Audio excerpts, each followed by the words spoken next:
Виждаш в фида ти стотици видеа, които ще те научат как да си гений, как да се превърнеш в такъв за 12 месеца, как да станеш толкова гениален, че да е нелегално, what the fuck. Как да си гениален като някакъв рандом аниме герой и как да си гениален като Да Винчи. Ами ако Да Винчи гледа тези видеа и той не е съгласен, какво правим тогава?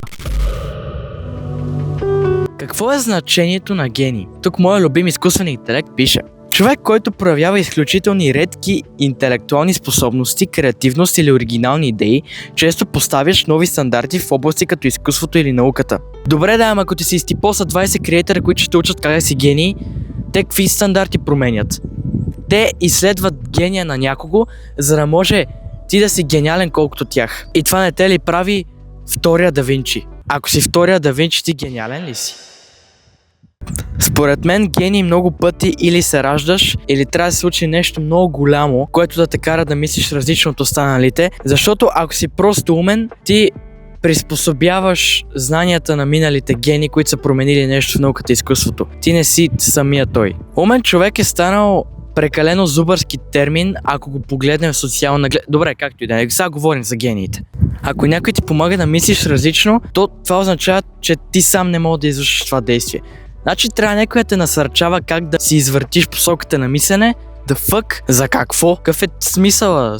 Какъв е смисъл? В днешно време гений си е изгубил смисъла. Дори да гледаш този self-help контент, ти просто си съветван от друг какво да промениш в себе си, но докато ти не узнаеш какво точно в тебе да промениш и как да мислиш различно, тогава има още по какво да работиш и не трябва да се считаш за гений. Ако нямаш своята собствена представа за мислене, то какъв гений си? Ти си гений от тему, да я знам. Ама чай са, то днес какво означава да си гений? Днес гений е супер промита дума, защото всеки се едно сам преценя кого да нарича гений. И ако примерно ти наречеш някой човек гений, някой друг може да си помисли, че си необразован тапанар, защото не знаеш великия гений на Христо Ботев, на Пабло Пикасо, на Стоян Кор. И аз съм някакво млъкни, брат, знам, че на 54. И накрая стигаме до консенсуса, че няма как да определим думата гений, защото по-скоро талант е алтернативна дума, която да определи човек, който може много. Дали ще имаш талант или YouTube ще ти покаже пътя към този талант, това си е твое решение. Ама YouTube може ли директно да те приведе през великите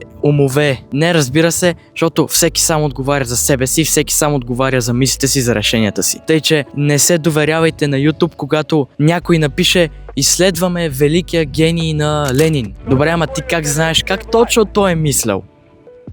Именно. Всеки избира сам какво да мисли и няма как YouTube на 100% да изведе достоверна информация за гения на някого, защото гения на някого може да е огромен, но те да са повдигнали 5% от него. Тъй, че отговаряй сам за себе си, изгради сам своята личност и не гледай self-help креатори, които ще ти кажат как да станеш гений за 7 минути. Направете този туториал и ставате гений автоматично, или 5 признака, че си гений.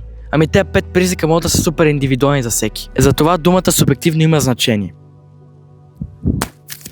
Опа, те ти струва пари това, брат, чак.